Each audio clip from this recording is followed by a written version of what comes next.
This is Akashvani. Time for a weekly program, Our Guest.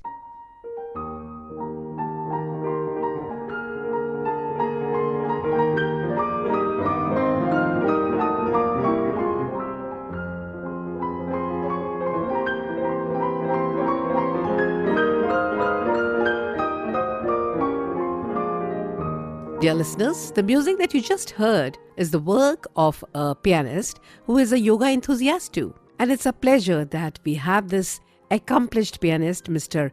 Andreas König, who is originally from Germany, in our studio. A very warm welcome to you, Andreas. Hello, and thanks for having me here. It's a big pleasure to be on your show. So, Andreas, when did you really start this musical journey of yours?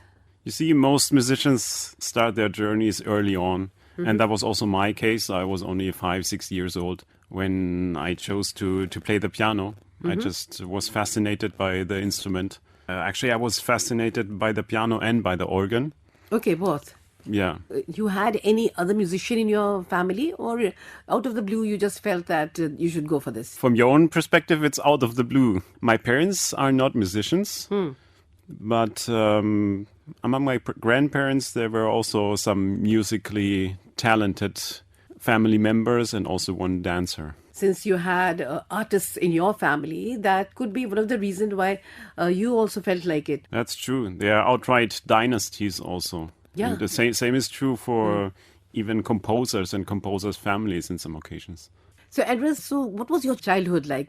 Study also. So how did you cope up? How did you do this management thing? I give an example. When I was adolescent, we went to school from 8 to 1 p.m. So you really had the whole afternoon for your own projects, hobbies, also for homework, of course, and for learning. But there was this idea that you can have a life apart from going to school, which I find very healthy. Whenever I see adolescents now just spending all their time, 100% of their time for school media. and homework and social media, true. I'm very skeptic whether that is a healthy way of life. India, what fascinated you to this country? Piano is something which is very uncommon here in India. Very affluent people only, they can afford to have a piano.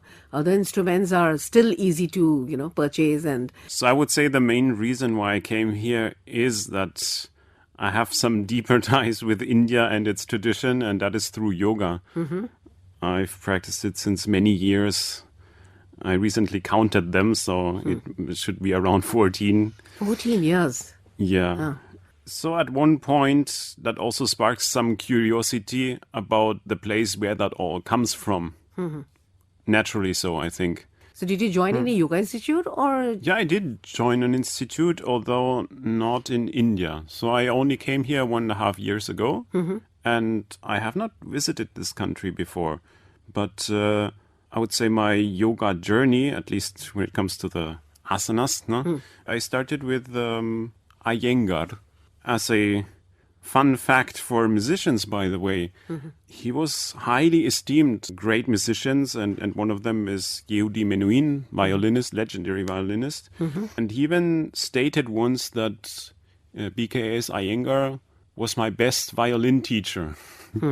Probably he said so because all the techniques that he learned from Iyengar, the asana, but also breathing exercises, pranayama, helped him to develop this kind of focus and this kind of mental endurance required for a musician.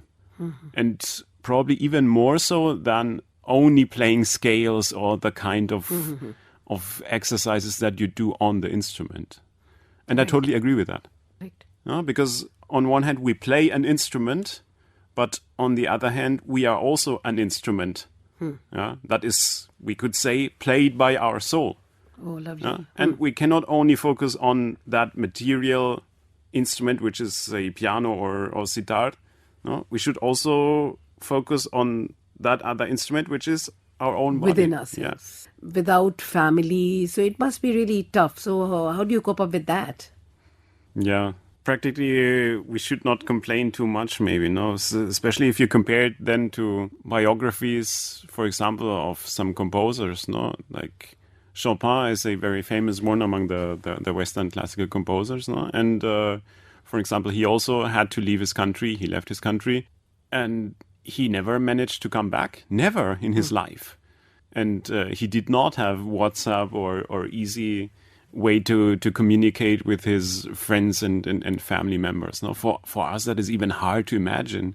Are the other things attached to music that you do? So Delhi Music Society is there and you are a part of it, an integral part of it. And what do you do there? So Delhi Music Society, thanks to them, I came to India, I must say, because I have a contract with them. And mostly there I'm in charge of a certain teaching load. So I have a number of students. I'm responsible for teacher training and senior students there. And we also have some promising young talents.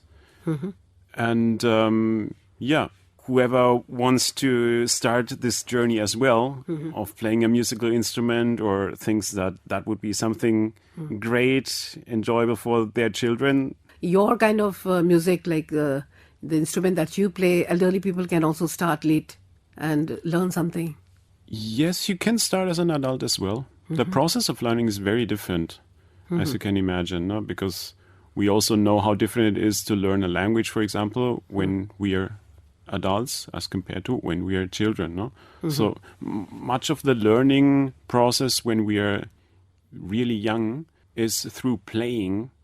And so it doesn't feel, or it doesn't have to feel as cumbersome as the hard learning. Your work takes you to places, you perform in other countries. So you might have performed in real good auditoriums, but the audience everywhere is different. So where do you feel that they were so intelligent enough to understand music and give you the right kind of response? Which was the best one? That is actually a difficult question because there are many factors that play a role here. And for example, I also had the impression that when I played performances here, including in Delhi, that the audiences were very much open to the experience and very eager also to have it. Precisely because it's something that you cannot get every day, and also precisely because it's something that is a bit exotic, the Western classical music, no? Whereas if you have an audience that they are concert goers since childhood and they know the repertoire almost by heart, the repertoire they are going to listen to. Of course, they also connect well, but in a different way. No? Music is quite a common language.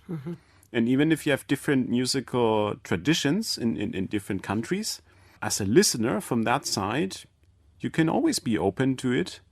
And you can always find a way to absorb it and to enjoy it. Have you experimented a lot when you are with your Indian friends? They're also, some of them might be musicians. So have they helped you develop something different and a right amalgam? Have you tried something like that? I'm in the process of getting some insight and inspirations and all of that. So I would mention two very dear friends of mine, Shubhanta Rao and Saskia Rao, a couple, and they played together sitar and cello. And so they have made an amalgam already between Western and Indian classical music, which I very much enjoy. And currently, actually, we are preparing for a performance with sitar and piano in Mumbai. Yeah, that will be the first time I will really play together with a Indian classical instrument, and we'll see how it turns out. Looking forward to it. I'm sure this will be extremely interesting because sitar is one instrument which is played all over the world. Piano has this soothing effect. So this lovely combo is going to create magic. Yeah, I hope so. Yeah. When I think of a pianist, I feel that they should be prim and proper and perfect. It sounds funny, but actually there's something natural about that, no? Because it is about aesthetics, and it is a good idea to also dress accordingly, no? If you want to produce something beautiful in music, in sound, then also prepare yourself in your appearance accordingly. I'm absolutely a fan of that concept. And imagine a sitarist wearing suit. Won't look good. He'll have to wear the Indian ethnic clothes. Yeah. Right? Yeah, so these things go with it only. And now that we discussed a lot about your connection with India, and like you said, you got attracted here because of yoga. So, do you know about our Prime Minister, how he has been advocating this concept of yoga in our lifestyle? I've seen that and I like it very much. I can also only recommend this practice if you already have it rooted in your own tradition. No, it is even closer to you than to someone who lives in Europe. And it is such a treasure that is really valuable and worthwhile to dig into and to just get to know. And then everyone can discover for himself or herself how far you want to dive into it and make it a part of your life. And yes, it's a fact that we all live in the present. We don't plan anything in advance. But I'm not saying long planning, but then 1 decade from now, you as a musician, you as a yoga enthusiast, where do you see yourself? So mostly what I have clarity about is I want to intensify these ties that I have to the music and also to yoga practice, and I want to share it as much as I can. And if you ask me about 10 years from now, where I will live, the only answer I can give is I don't know yet. Yeah. It really depends a lot on whether you want to become a professional musician or whether you want to enjoy music. And the second option is also absolutely viable and fine as well. So I think for the majority, music is something, a part of your life, but without the necessity to generate your income out of it. Yeah? So I would only go for the first option to become a professional musician if you feel early on and you have feedback early on that this is feasible.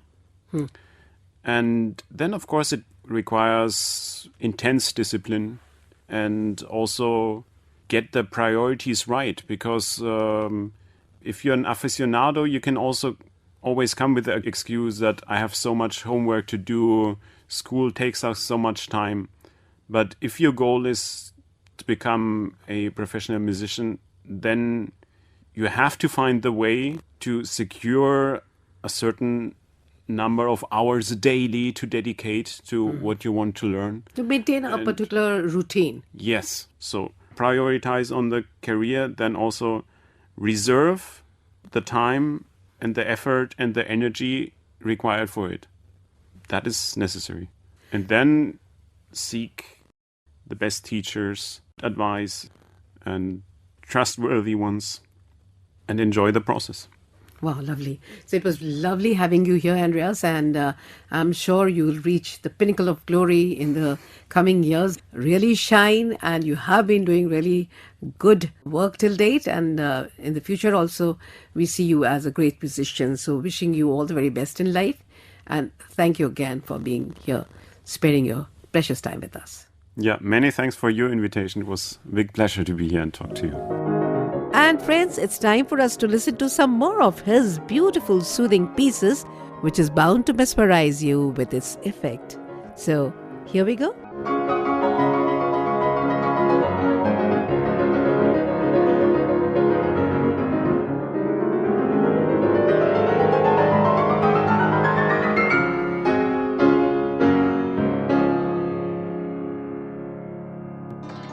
You were listening to the weekly program Our Guest that is broadcast every Monday at 9:15 a.m. Don't forget to tune in next week, same day, same time and same frequency for more on Our Guest. Have a nice day.